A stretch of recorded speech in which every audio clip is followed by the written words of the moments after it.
This meeting is being recorded. Well, hello everyone.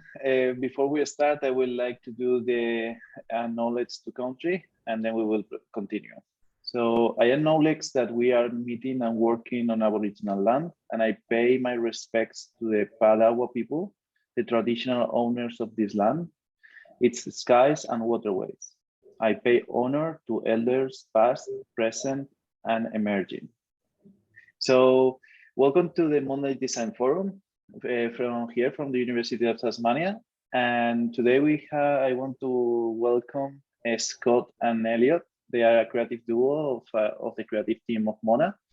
So thank you so much, Scott and Elliott, to make the time to join us here in the Monday Design Forum, just to start the week well and nice and motivated and inspired by you. So I don't want to take you more time. I just want to remember for those that we're not too much people today, but if you have any questions or you want to comment something during the presentation of Scott and Elliott, please write it in the chat, and after they do the 40 minutes presentation, then we will have a short of a discussion with them. So it's all yours. Scott. Amazing. So, I mean, we can introduce ourselves, but we'll just share that screen so then at least everyone can kind of see what we've got. View, and here we go. So we're Scott and Elliott. Creative team at Mona right now, but we've worked together in the past, and we kind of came together a little while ago, but then we became partners outside of work as well. So we're actually life partners and creative partners, which is a bit of an unusual mix, but we make it work under certain circumstances. Nice circumstances. But yeah, let's get into it. So we kind of just wanted to do like a typical story arc of the beginning and the middle and the end, but the beginning for us was kind of study, which obviously I made my way over to Australia, emigrated from England, and jumped into university at RMIT, studying advertising, but also film and children's illustration and a few different things, and sort of learned about advertising and art direction and thought this sounds kind of something for me. And meanwhile, Elliott was kind of studying very differently. Yeah, I went to art school in Sydney and I was studying painting, and I didn't even know about advertising. This was, I don't know, 11 years ago, 12 years ago. And I kind of, I knew obviously about sort of like fashion ads and things in magazines, and I always thought, oh, that'd be fun to do. And interestingly, my work, when I finished, I did my undergrad and then I did my MFA, and the work that I was making was kind of debranded sort of fashion images. So I was taking heaps of imagery from campaigns of, you know, high fashion stuff, and then removing the brands and then putting my own take on it. And it was all super realistic and smooth shine and everything. So I was kind of commenting about consumerism and advertising, and obviously not having any kind of part in it. And then it's just funny that like I went into advertising and ended up doing some of the work that I was painting about. And then, yeah, it's just funny. But it was a very interesting sort of, I say I fell into advertising because I didn't have the qualifications in the sense, I have a fine art degree, but you know, I don't have a design degree or anything. I knew about Photoshop and InDesign and all that sort of stuff. Very kind of, not a lot. Like I didn't know what a soft return was, but of course I learned that very, very quickly on the job. And yeah, I sort of came down to Melbourne and got a job at an ad agency down there where Scott was working, and we were put together. And we got really lucky because we were able to get our hands into some really interesting, cool sort of stuff, which was very sort of design led, and how we think too. This is the thing as well that we were talking about on the weekend about what we wanted to chat about here, is that for us, and even though I'm the quote unquote writer and Scott's the art director, which I feel like those titles are very kind of binary in the sense. It's more for HR and all the back end of institutions and things rather than actually what we do. Like we do all that. But design informs everything, absolutely everything in what we do. And you know, the writing can move, you know, as much as it can for the sake of the design. And that I think incredibly visually. Like I will go to a mood board, or I'll go to, I don't know, any magazine or anything to kind of get my way into the idea and starting the work. We're both very much visually stimulated. I think we watch things, or we go to galleries, or we're reading sort of magazines. It's less about the word, I think, for us to find inspiration. It's definitely we need to just shake our eyes up and go and see something new. And that's what sort of gets us excited again about everything. It was interesting too, because we were kind of put together as a weird sort of hybrid creative team. So we both, as a test, it was very much like a test and learn. And it very much worked for us because we both write and we both do the design and everything. And we kind of joke, but we do sort of share one brain. Definitely. I think that's become even more a thing over the last sort of 5 years of kind of working together and being together. Obviously, you find certain balance with a partner, and I think we not only found that in work but outside of work. So now it's very easy to jump into something and to kind of know what angle we're both going to come from and then kind of meet up somewhere in the middle and make something work. But yeah, like Elliott was saying, we got teamed up in Melbourne at JWT. We're lucky enough to have an amazing boss at the time.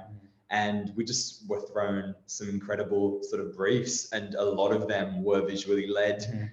And then that sort of only lasted a little while, and we moved on. We got an amazing opportunity at Leo Burnett, where we started working on fashion clients such as Bonds. And so Elliott kind of found himself in that world of his paintings. But instead we were doing this, you know, we had this huge Australian sort of namesake, and we were in charge of creating a whole new sort of identity for it, or making it seem fresh again or cool again, which was a dream job for us because, you know, Bonds is such a big name, and quite great sort of briefs coming through when they've got money behind them and you can actually do some really cool things and work with some amazing directors and photographers.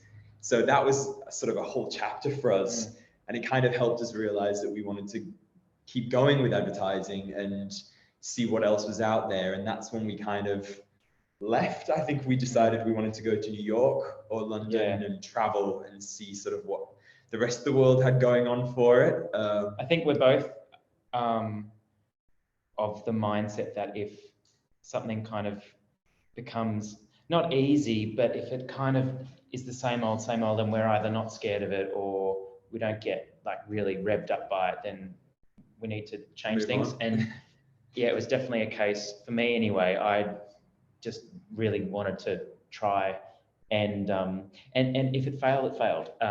But just to try and see what overseas was like, if it would even work, you know. And yeah, so that might be a nice little segue into our next slide, which is the middle, which was New York, London, COVID, so much stress.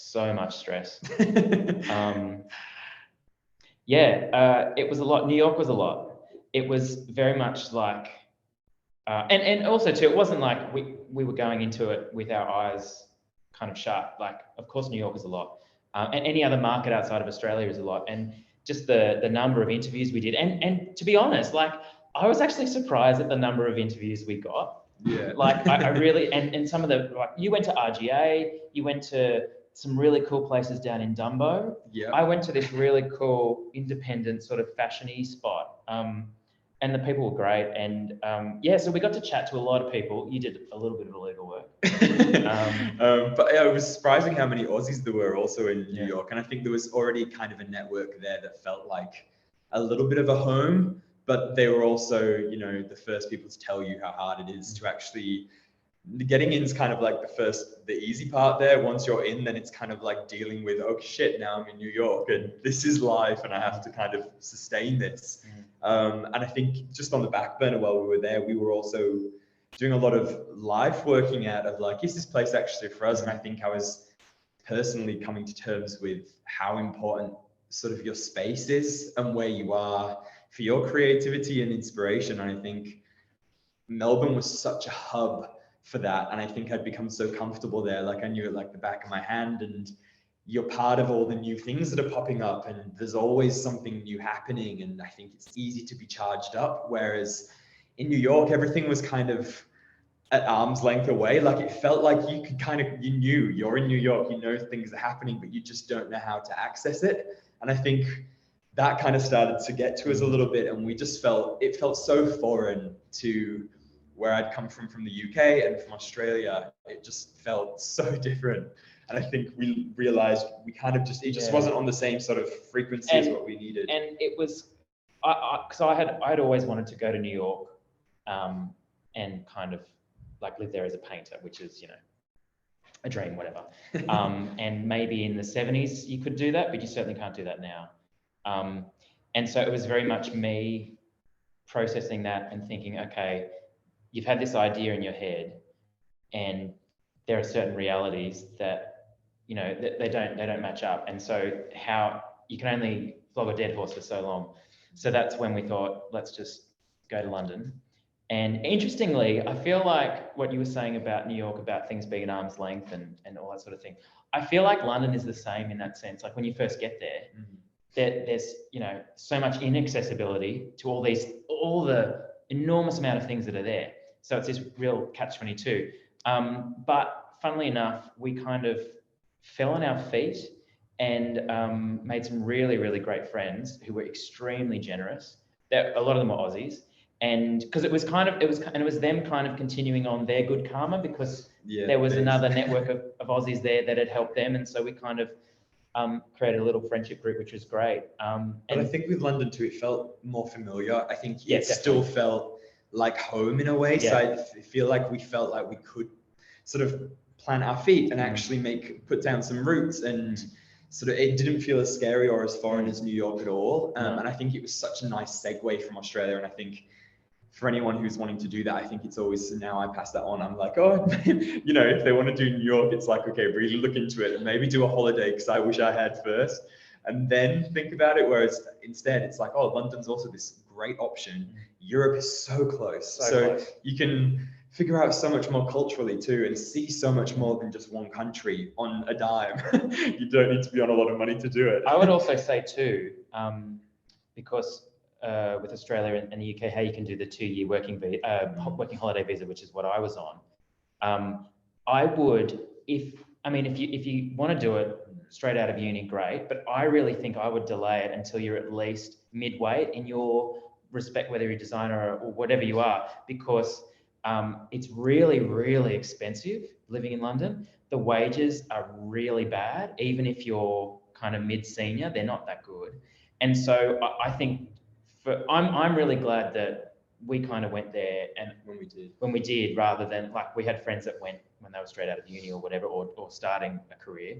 And it just, you know, for me, I couldn't do it, and I wouldn't want to do that. And I think the experience sort of speaks volumes. I think over there, it's very easy to sort of discount, and in New York, I imagine, to discount the whole Australian thing. And oh God, does this mean like a visa? And, you know, what are the sort of things involved in this? Whereas I think if you've got that experience under your belt, it's coming from a different place, but also knowing how to do your job. And also too, sorry to interrupt, the London market is very specific. So they'll want you to have out-of-home experience, or activation experience, or even if they're not necessarily an activation agency, or a lot of it is digital. So it's different. So you know, it's they want local experience, they want global experience, they want specific experience. So that was kind of really tricky. It was tricky for me. You were able to get a job at a startup, which was really awesome, and I ended up in an agency. I kind of knew after Melbourne that I didn't want to do the big agency thing again. Just because, you know, it's just a different vibe. And if that doesn't sort of vibe with you, then I think it's kind of, you know, you can try something else, especially when you're in London, because startup world is huge there. So this kind of whole buzzing, exciting thing excited me, and I kind of wanted to jump in. So found this little company who are fast on the rise now, called Mouse. And it's very much guerrilla tactics, which is so funny. You learn about it in uni, and it seems like something that Diesel used to do, or cool sort of skate brands used to do, and then it sort of stopped. And then in London, you realize, no, that's still the go, and doing really well. And this whole company was built around, you know, making indestructible products, and being the first of their kind in market, and also just having a kick-ass small team that managed the customer experience really well. Everyone did at least 2 or 3 roles, but that's kind of how it worked. So I was in charge of sort of managing a small crack film kind of production crew. It was literally me working on the ideas under the co-founder of the company, and then, you know, directors and photographers and editors, all from amazing teams. That's the thing about working in London or New York. Even in a small company, you realize that these people are from Universal and from big companies, so everyone very much knows what they're doing. It's more just trying to do something new with that and pull a good team together. So we were flying all around Europe doing amazing things, and that was sort of in my first month of being there. And you suddenly realize, like, oh shit, like I'm learning so much new stuff here, but also learning to trust in my skills and what I've learned from those big agency places and that training over here in Australia sort of went for so far in London and made up for so much lost ground from not being there and learning sort of how everyone else did there. I sort of felt like it was actually being appreciated and kind of doing new things for them. And then you kind of went back agency side over there, but that still felt new and not the same. It was. I was at McCann and worked with a really lovely bunch of people. But it was interesting because I was there for maybe 12 weeks, and then COVID happened, and then everyone was back at home, and so all the work that I was working on and we were getting ready to like shoot, that just went out the window, and then a lot of redundancy started to happen, and I was the most recent hire, and I thought, well, I'm done. Good night, nurse. No, my creative director messaged me and said, actually, we need you on a pitch. So I was on a pitch, which was good because it meant I got to keep my job. But it was interesting because I hadn't in Melbourne, I hadn't had any experience kind of from a strategy point of view, and a lot of the work we were doing at McCann was very strategic and B2B and kind of at the lost my train of thought, but it was at a higher level rather than kind of nitty-gritty granular executional stuff. So that was really good experience, and I was kind of teamed up with a couple of people who were very, very gifted, lovely writers, and yeah, it was interesting. It was good. But we were both just lucky, I think, because we found those jobs about 2-3 months before COVID hit in London, and obviously the whole world kind of turned and changed during that. So we were just thankful that we did the move when we did, so we weren't just stuck kind of in the job that we knew we weren't happy in over here. You know, just still having to work at the same level, but on something we felt we had already kind of got from what we could. Whereas in London, I felt like we were learning so much new stuff whilst kind of being in this cool new place during this pandemic. So as long as we could still call home, we're kind of fine. And obviously me and Elliott separated in London work-wise, so we were still together outside of work, but we were like, no, let's do our own thing just to get in the door and to kind of take some of the stress off of everything. And that worked really well because I feel like then we got to make different friends and meet different people, and it was 2 different ways into that whole London scene rather than just having one avenue in. But it was interesting when we were at home, we were both helping each other out. And kind of, so we ended up basically doing 2 different jobs at the same time together. It was weird, but because we're always a brain's trust for one another. So I feel like, yeah, we kind of were working. We weren't working smarter. I think we knew that then. We knew coming back or wherever we ended up after London, we were like, hey, let's not count out the creative team thing again, because it works so well, because we're naturally going to chat through projects like any couple does with any different type of work. But I think with us being so in sync and having worked together before, it's very easy to just slip back into that sort of brain's trust and that creative bubble and to have ideas on the wall at home. And I feel like it's just smarter to be doing that as a team and be, you know, then we're not sort of split or divided and bring home 2 lots of stress. It's kind of the same, so we can easily manage it. It's obviously quite a unique situation. We've only met a few other couples who could kind of do that sort of thing and are lucky enough that they have that same world so close. But for us, it's worked really well. Yeah. But then obviously COVID got a little bit more stressful, and we were very much looking down the barrel of just over 2 years of being away from family and home, and they wanted us to be home. Yeah. We had some scares that make you realize just how far away it was. So we physically couldn't have got home. That was the thing. Australia wasn't letting anyone in, and so that was very much kind of front of mind. And so we made the decision to come home. So we came home last July. And had no. Funnily enough, we were like, oh, let's just go to Tassie and just relax. And I wanted to paint, and I felt pretty burnt out. Just take pressure off. Have some family time. And if we can maybe score some freelance stuff, happy days. But if not, we can just I'm happy to live on my savings as long as it wasn't going to last very long, but as long as it would last. And so I was like, yep, I'm happy about that. Scott was happy about that. And then we were about day 2 or day 3 into quarantine in Darwin. And Scott says, oh, Mona's looking for an art director. Which, it brings us kind of to the now. And I'd sort of had Mona on my radar for a little while, and it being sort of one of those places you dream about working at. They're always doing weird stuff, and very much the sort of work I love working on is big idea or small idea, but as long as it's something left of field and seems a bit out of the norm. And I think often, we've worked in places that don't have very big budgets, but then also, still want to do crazy ideas, and the level of polish you need at those places just isn't possible on that budget. Whereas with Mona, there's less pressure on that because you have a great team of people around you who get stuff done, are willing to make great work and can do it to a very good level. And I feel like all they care about is you having a crazy good idea, which is sort of my dream world. So an art director position down here seemed too good to be true. And so I said, go for it, absolutely. And I was happy to just tag along. Yeah. And then it quickly kind of became apparent that they were looking for a team. And I thought, yeah, let's do it. What a dream. But at the same time, I thought there's absolutely no way. There's no way we'll get the job. And because we wanted to be in Hobart so bad, or in Tassie too, and that had been such a dream, and we just thought, there's no way that this is all gonna just work out. Too good to be true, for sure. And sure enough, we got the call during still crazy COVID times when it was very hard to get down to Hobart.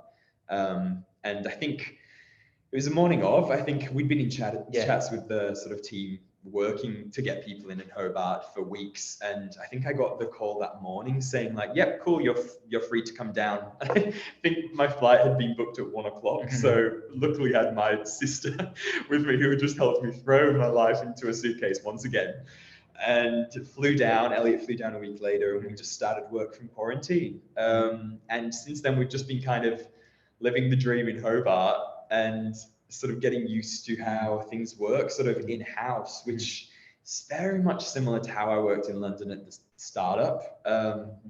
Very similar, like you're not sort of going and meeting clients day to day and having to sell things into different groups of people. It's very much, if you have a great idea, and if you already know, if you're backing the idea, then everyone around you kind of knows that you must be onto something, because you wouldn't be going sort of working that hard to sell it in if you weren't so sure on it. And everyone trusts you. I think that's another thing down here. We've learned that it's trusting yourself as well. It's knowing you are onto a good thing and kind of knowing you've got the training that you require and the skills you require, but then it's just kind of like running with it and forgetting all the other stuff and all the sort of doubt that can kind of creep in, and the fear of, being wrong or not having the right answer to a brief. And I think instead just being like, actually, no, there is no right answer to the brief, and they're not looking for a right answer to the brief. I think the best place is kind of open-minded and flexible and willing to kind of shape the brief, and the client is also willing to do that. And I think we got told a while ago, I think from a good old producer friend, to just kind of be water. And I think since then we've kind of kept that in mind, and I kind of use that so many times when I've just been freaking out, and I'm just like, no, Scott, be water. Like everything can kind of move and adapt. And I think it's the best way to be yourself, because creatively there's no right way to do anything. And I think every day I kind of learn that more and more. And here that's celebrated. Like at Mona, they want you to be wrong. They don't want you to be right. And I think if you're being right, then you're not a good fit for Mona. That's the best part of it. It's a bunch of weirdos who happen to be very talented at what they do, and are kind of like weird fit family, all the black sheeps kind of working together on these crazy, amazing briefs.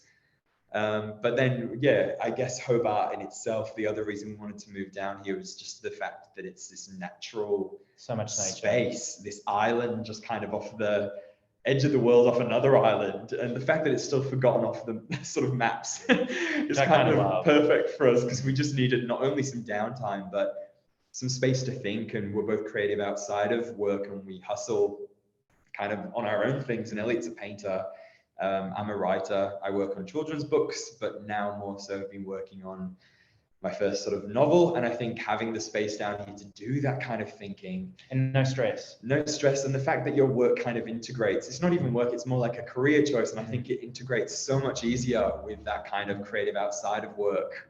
And it was very much like I came to a like the thought that you can, like, working hard isn't necessarily, you don't need to work hard, like, and that was, I think, part of the thinking in New York was like, well, you go to New York and you work really hard and win awards, you win awards, and that's your thing. And then, like, for me, I don't want to work hard in that sense. I don't want to be stressed and broken down and kind of be part of an idea farm. And so, like, my I don't know, my suggestion to the design students is that, sure, I mean, if you want to do that, that's great. And it's probably good that you do that for a little bit of time, but don't think that that's all that you should be doing or all that there is. And almost make sure that you're taking something from it too. I think, yeah, at the start, we kind of just, obviously getting a foot in the door is just getting the foot in the door. But then once you start realizing that, am I taking something from this as well as them just taking the work from me, you kind of need to be getting something out of it too. And I think we made sure we were doing that until we weren't. And as soon as we weren't, we weren't precious about money, about having certain style of life. We were like, let's just get out of there. We'll find something else. We'll do something else. Even if we go back to doing what we were before, if we're working in retail or back to working in a cafe, then that's fine, as long as we're still doing our painting and our writing outside of work, because that's what matters most. I think that's where design's great. It can be a career that also plays sort of a side character to your actual creative endeavor. And I think, we've met so many other great people down here who are doing the same thing, who can make it work for them. And I think that's where you find that sort of little blissful zone where it's not work anymore, and it's getting up, and it's kind of, on the weekend, I'm still thinking for Mona, but I'm also thinking for my crazy fantasy book that I might be working on, or some project Elliott's working on that I'm trying to think of a name for or helping out on. And I think that's where it's so beneficial that you have a job that lets you do that they don't expect you to be on 9 to 5 every day. Instead, it's kind of more like 8 to 11. Yeah. In Adelaide, 8 to 11. But with Mona and with where we are now in our creative careers, it's all one ever-evolving sort of orb. And they all, each thing kind of feeds the other. It's really, it's this nice kind of it's serendipitous. I think there's something really poetic about it, and especially being somewhere like Hobart, it's not only having the sort of physical space, but having that mental space to just think and to not feel like you're having to sort of work out an idea or work a result or an answer, or sort of working towards just that idea getting an award or having a tangible result. Instead, you're working to sort of sell a product in a really cool way. And that's been such a breath of fresh air. And also, air. if the product doesn't sell, big deal, which is incredible. And that's sort of where we've ended up here. And we've only been here, 6 months, 7 months now. So the journey's still unfolding, but we're loving it. And I think it's just been sort of an unusual path, but the fact that we've kind of found someone to do it with, amazing as a creative partner anyway, when you find someone who you can do that with. But I think finding someone who's beyond that, we can work together outside of it so well, has been such a sort of a nice little cherry on top for us. But that's kind of our presentation. I think we were going to open it up for questions now anyway, but Jose, I know you said we might just have a little bit of question time anyway, so I can... Yeah, sure. So there is anyone in Lel or Carolina? Do you want to ask something to Scott and Elliott?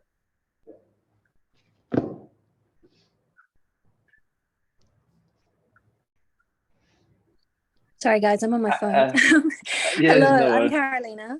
Hi, it was Hi, a Carolina. brilliant presentation. I'm so sorry. I actually have to go to an appointment, so I didn't prepare any questions. But thank you so much for all of that. It was brilliant, and I loved the fact that your combined backgrounds encompass so much that me and my friends are interested in, even, you know, like the children's illustrations, everything.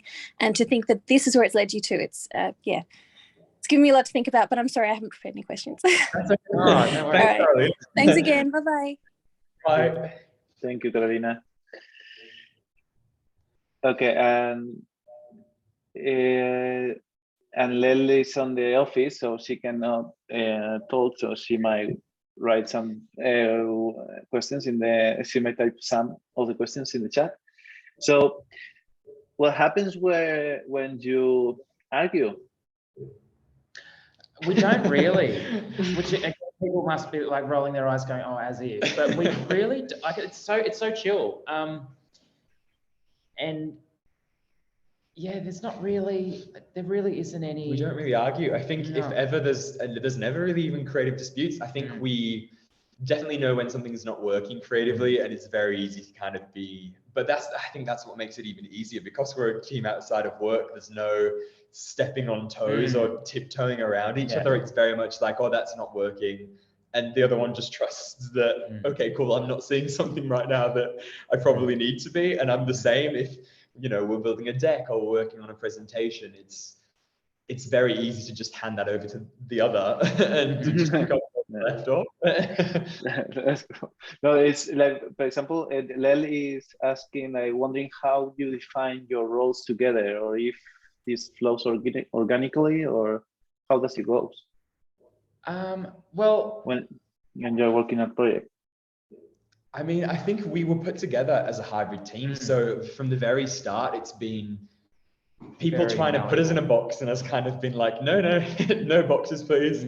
And I think ever since then, no matter where we've worked, we've had, you know, someone trying to slap a title on it. And we've been very much like, oh, we kind of do a bit of everything and we enjoy a bit of everything. So because that kind of, I mean, people, they put a title on it because, you know, the suit has to send bills to the client. And so the client probably wouldn't understand how come there's two art directors? Why am I paying for two art directors, or why am I paying for two writers? So it's kind of, in that sense, it's. But with our team, it's always been very much more like a camaraderie. I feel like we just work better together. And I think anyone can attest to that having a soundboard or someone that you can sort of test ideas on, and sometimes you can't just do that in your own head. I think you need a wall to throw back against. And I think having that partner as that wall who's also throwing ideas at you, I think it becomes so much more like a conversation rather than just sort of your page of notes taking life in a deck. Instead, there's life to it and it's breathing. And I think that's where we work so well together, because the art direction and the copywriting kind of just gets left at the door. Yeah. And we just both fluidly jump between. But for instance, I think like Scott's really good at either headlines or something kind of short and very like PR, like a PR headline. He's really good at that. I struggle with body copy. Whereas I love me some body copy. Or writing an email, I can't imagine anything. So like for those sort of things, we kind of swap and change things out. But it's pretty complementary. Definitely, and I think having some, like the job here at Mona is great because it's such a small on deck, sort of hands on deck team that more often than not, you know, we're actually the ones designing the end result or illustrating the end result too. It's not like we come up with the idea and then pass it on. We do see it through to the end product. Is great. Which is great because then we're just sort of sat in the office on our iPads sketching up the final thing, and you know, we enjoy that just as much as we enjoy coming up with the idea or the concept. So having a place that kind of appreciates that, and you know, not only that, but the production element of that too. Like we both then jump into production mode for the shoots and work with our amazing photographers and sort of film team to create the final thing. It's not like we're ever just letting go of the idea at any point. It's very much we stay hands-on from start to finish, which, you know, affords a certain level of design finish. I think you get to see something through to a point you're happy with, which I've been very happy that we get to do that rather than letting go of a baby. Okay, so I have another question, like what will be a dream creative brief or challenge? What will be the dream? Honestly, this might, I want this to sound like a cop-out, but honestly, every single brief we've had at Mona has been a dream brief. Like for instance, like we've done a festival, we've done condoms, we've done so many beers. Like even just one beer, like I would have loved in my career, like in advertising, you know, not even knowing I was going to be in Mona, but I would have loved just to work on a beer. And the fact that we've already done four or five in like 7 months. I think if we could somehow find a way to bring film. Oh, do you know what? No. Into Gucci and Mona. Yeah, that's fashion. That's the dream. Fashion stuff and film stuff. So if we could find a way of making that work with Mona, that would be the absolute. Good. Then we'd never leave. All right, and another question from Lely is like, Hobart is great, and I agree. I love Hobart, but how do you feel you can keep the energy and freshness that you can get from a big city? And where do you look for inspiration now? I think for me, and I think at the moment we're still in the, like we're 7 months in, we're going up to Sydney next week for semi-permanent. So that's going to be a nice little injection. But I think where I find my inspiration is in painting. And so I'm always, and I don't need, like I've been to all the galleries in Europe and America and whatever. And I'm over that phase of, I need to physically be standing in front of a Goya to kind of feel inspired. So I'm always on Instagram and looking at different paintings and things like that. So in that sense, I don't feel the need to be near Melbourne or Sydney. And also too, I genuinely find the proximity to nature here is so inspiring. Like the skies that we've had, the sunsets that we've had in the last couple of weeks have just been mind blowing. And that, for me, that feeds me, which is very different. If this was 10 years ago, I wouldn't have said any of that. And I would have said, well, I need to be in Melbourne or New York or somewhere. But I feel like since I've done that, I'm at a point in my life now where I want this sort of stuff. I think so I'm still finding inspiration. And I think for me, it's always been, I'm one of those lucky people, I think, who I just find inspiration in anything. I think growing up in Yorkshire in England, there's not much to do up there. And I think you're just surrounded by kind of like rolling hills. And I was kind of, creating stories and sort of building my own sort of worlds from very young age. So I've kind of learned to find inspiration in just day-to-day things, like going for a walk can do it for me. I don't need to be in a big city full of other inspiring people. If anything, I actually find more inspiration or find myself buzzing if I'm kind of one of few creative people in a place. I actually do better sometimes, I think, being the kind of a go-to guy for creative things rather than feeling like I'm just one of many in a huge sea of fish. I found that kind of scary or daunting about New York. I didn't feel like I could fly, whereas somewhere like Hobart, I feel like you can kind of create a space for yourself and a name for yourself in that kind of world, and that's so much more exciting to me than just being one of many fleeting names. That's great. Okay, so I have a last silly question, unless that Karina have other questions, but it's a silly question that I do to everyone. It's like, how do you feel on Mondays? How do we feel on Mondays? It was hard getting up this morning. It was I don't know. It's one of those things. I think regardless of what you do or whatever, I think having like to get up at a certain time, it just automatically kind of makes things hard. Like I'll wake up really early on a Saturday at like 6 o'clock, and I'll be like, why am I awake? I'm wide awake. Like I should be sleeping in. Whereas on Monday, it was like 7:30 and I was like, no, can't get up.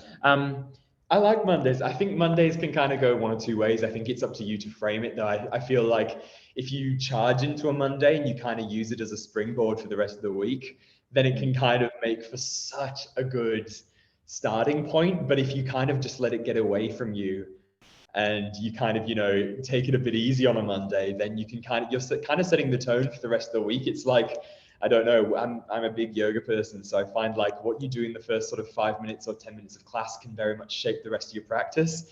I feel like if you kind of just breathe and kind of get through it and sort of get all your sort of ducks in a row, I feel like Monday can be such a good springboard. Yeah, I like Mondays. All right, that's great. Well, thank you so much, Scott and Elliott, for making the time and joining us in the design forum. I hope the students will enjoy. I'm sure that they will enjoy this recording, and I hope you have a beautiful week. You too. Thank you so much. See you around, because this is what happens in Hobart. You see, you see the same person a few times a day. Okay, see you around. See you, mate. Nice to see you. Bye.